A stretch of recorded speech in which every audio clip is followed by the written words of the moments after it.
Florian Thauvin, c'est la grosse polémique de ce rassemblement de l'équipe de France. Mais même au niveau des polémiques, même au niveau des médias, c'est le rassemblement de l'équipe de France des remplaçants. C'est une dinguerie. À un moment, à quel moment tu te dis que Florian Thauvin, ça va être le cœur de l'attention? À quel moment tu te dis qu'il va être au cœur d'une polémique? Florian Thauvin en équipe de France, sur le papier, si t'es dans un monde normal, tu t'en bats les cacahuètes pour dire les choses poliment. Salut tout le monde, c'est TMF, et quel est ce bordel autour de Florian Thauvin, l'attaquant du RC Lens, que je suis très content de voir de retour en équipe de France, mais qui, je le redis, devrait être un phénomène qui ne mérite pas grand commentaire, à part c'est cool pour Florian Thauvin, je suis content pour lui.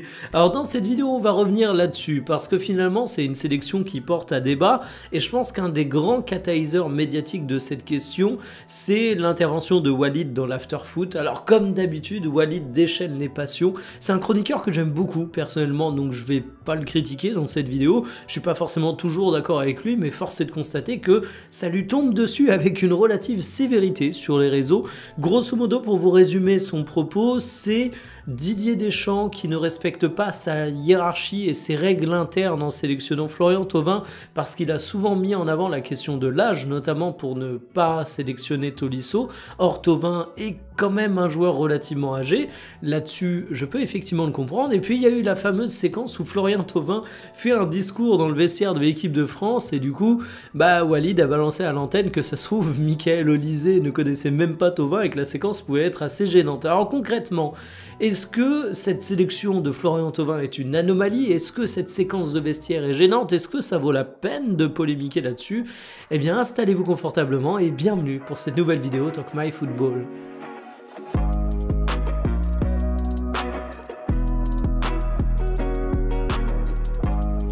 Est-ce que Florian Thauvin mérite sa sélection? Je vais être honnête, pour moi c'est une tempête dans un verre d'eau. C'est même pas un sujet qui devrait être préoccupant pour l'équipe de France parce que Thauvin c'est littéralement le remplaçant du remplaçant.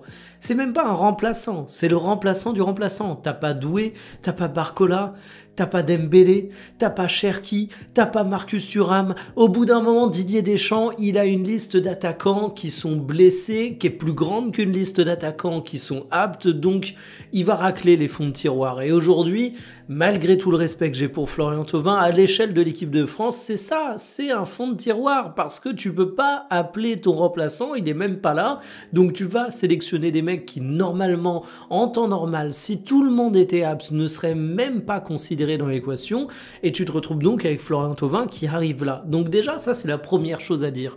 Thauvin, il prend pas la place d'Ousmane Dembélé, ballon d'or dans la sélection de l'équipe de France. Thauvin, il est là parce que tu as une tonne de blessés. Ensuite, est-ce que le début de saison de Florian Thauvin est bon? Bah oui, moi j'ai regardé les matchs de Lens, je peux vous le dire. Thauvin, il met pas une valise de but, je crois qu'il en est à 2 avec un penalty. Si ma mémoire est bonne, je suis désolé, j'ai toujours un cerveau qui a un petit peu de mal sur ce genre de trucs statistiques. Mais dans les matchs, il fait les différences et tu te rends compte que c'est un mec qui fait du bien à la Ligue 1. T'es content de le voir de retour, tu te dis qu'il veut incarner un truc intéressant du côté de Lens. Après, c'est pas non plus un phénomène, c'est pas un monstre qui revient du côté de la France. Le match face à Auxerre, il est très critiquable pour Florian Thauvin, il passe à côté. Donc ce sont de bonnes performances qui justifient le fait qu'il soit effectivement le remplaçant du remplaçant. Je le redis, ça fait quand même loin de la hiérarchie. Alors il y a un débat autour de Tolisso et effectivement, moi j'aurais peut-être appelé davantage Tolisso, mais est-ce que c'est le même poste? Non. Est-ce qu'on connaît la relation de Didier Deschamps avec Thauvin? Tolisso non plus, et en fait on est en train de juger une sélection sur des critères qu'on connaît même pas. Alors effectivement, Walid a raison de pointer du doigt une certaine incohérence dans la communication de Didier Deschamps, mais en réalité on sait comment ça se passe avec Deschamps, c'est également des règles de groupe, de feeling entre les joueurs et avec lui et les joueurs, et sur ça, on peut pas trop se mouiller, on sait pas trop comment ça se passe. Mais la chose qui est sûre, c'est que quand tous les blessés vont être de retour, de toute façon, je pense pas trop mouiller en disant que tu n'auras ni la place pour Tolisso, ni la place pour Thauvin. Donc en fait, on fait une polémique durant ce rassemblement, mais on l'aura oublié sitôt les mecs seront revenus. Ensuite, il y a la question du discours dans le vestiaire. Et c'est vrai que la phrase qui dit que Olysée, il connaît même pas Florian Thauvin est assez marrante, parce qu'il y a cette fameuse vidéo que Téléfoot a dévoilée où Thauvin a l'air d'être un patron et t'as vraiment l'impression que c'est le papa des autres joueurs. Mais déjà, moi, Je vais jamais juger un équilibre de vestiaire sur des éléments de communication. Tu sais jamais ce qui est montré, tu sais jamais ce qui est pas montré. Ça se trouve, tu as plein d'autres joueurs qui ont fait des déclarations et ça n'a pas été relayé médiatiquement. Et donc en fait, la pondération que tu mets sur cette déclat de Florent Thauvin, bah, elle est impossible à évaluer. Ensuite, sur les dynamiques de vestiaire, sur qui est un leader, sur qui est légitime pour prendre la parole, je trouve que c'est hyper dur d'en avoir une idée précise. T'as ce qui va fuiter dans les médias, mais c'est comme dans n'importe quel groupe. Tant que t'es pas à l'intérieur du groupe, bah finalement, tu brasses de l'air et tu peux pas vraiment donner un avis précis. Donc le rôle de Thauvin dans ce rassemblement de l'équipe de France, il est impossible à évaluer d'un point de vue extérieur. Donc on peut débattre sur la légitimité qu'il peut avoir, mais dans les faits, on ne sait même pas la légitimité que lui donnent ses coéquipiers. Alors j'ai même envie de dire, au pire, qu'est-ce qui ressort ? Admettons, Thauvin est pris pour un rigolo par ses coéquipiers, parce qu'effectivement, ses coéquipiers ont un CV plus prestigieux que lui. Qu'est-ce que ça fait qu'à un moment, ils prennent la parole ? Walid a dit que c'était un peu gênant, qu'il avait de la gêne pour lui à visionnage de la séquence. Bon, ben voilà, c'est tout. Et ça s'arrête là. Et j'ai envie de dire, c'est à la limite gênant pour Thauvin, mais on s'en bat les couilles. Et ses coéquipiers, dans le pire des cas, se sont dit, c'est qui ce mec ? Il se prend un peu pour quelqu'un qui n'est pas, mais ça va pas aller plus loin. Donc on s'en fout.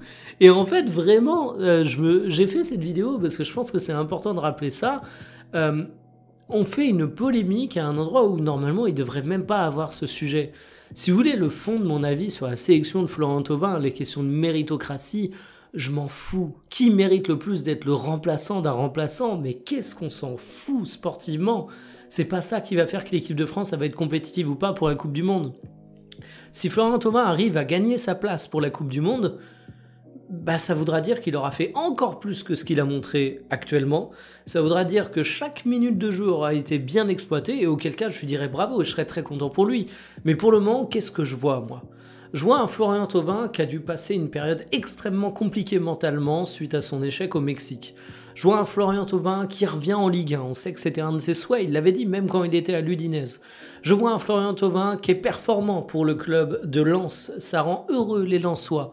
Je vois un Florent Thauvin qui retrouve l'équipe de France et qui est actuellement en train de vivre sa meilleure vie. Je vois un Florent Thauvin qui a l'air heureux. Le bien-être mental des joueurs, c'est un truc qui est important. Florent Thauvin, c'est un joueur qui m'a toujours inspiré de la sympathie. Donc en fait, moi, quand je vois ça, je me dis que c'est une belle histoire. Alors certains pourraient dire que ça prend trop de place médiatiquement, qu'on met trop en avant Thauvin, justement, en bien ou en mal, alors que c'est le remplaçant du remplaçant et qu'il y a une certaine exaspération qui est en train de se créer autour du fait qu'il y a une hype Florent Thauvin alors qu'on s'en fout. Je peux entendre ça, mais à la limite, j'ai envie de dire, si c'est ça, c'est le moindre mal. La nature a horreur du vide. Quand il n'y a pas de polémique, il y en a toujours une qui sort de quelque part pour occuper l'espace médiatique. Vous préférez une polémique sur des propos d'un joueur maladroit, sur des gestes filmés à l'entraînement qui pourraient laisser penser qu'il y a de la tension entre des coéquipiers. Bref, vous préférez une polémique drama-toxique, ou alors vous préférez qu'on parle trop de Thauvin. Si le problème de l'équipe de France actuellement, c'est qu'on suce un peu trop Florent Thauvin, j'ai envie de dire que ça veut dire que tout va bien dans le meilleur des mondes. Ça veut dire qu'il n'y a tellement pas de problème en équipe de France actuellement que le sujet de préoccupation et de polémique, c'est le remplaçant du remplaçant. Bon c'est cool. C'est vraiment cool. Mais ce que ça dit au fond, c'est peut-être aussi que les enjeux pour ces matchs de l'équipe de France, c'est peut-être plus les remplaçants des remplaçants que véritablement ce qu'on va voir, le contenu du match, les enjeux de la qualification pour la Coupe du Monde qu'on est sûr de décrocher. Donc ça remet un peu en cause les rassemblements à gogo et ces phases interminables. Voilà, c'est ce que j'avais à dire sur le dossier Thauvin. En tout cas, moi, ça m'aura bien fait marrer. Et soutien à Walid qui s'en prend plein la gueule comme bien souvent. Je vais conclure là-dessus. Je vous dis à demain pour une prochaine. Salut.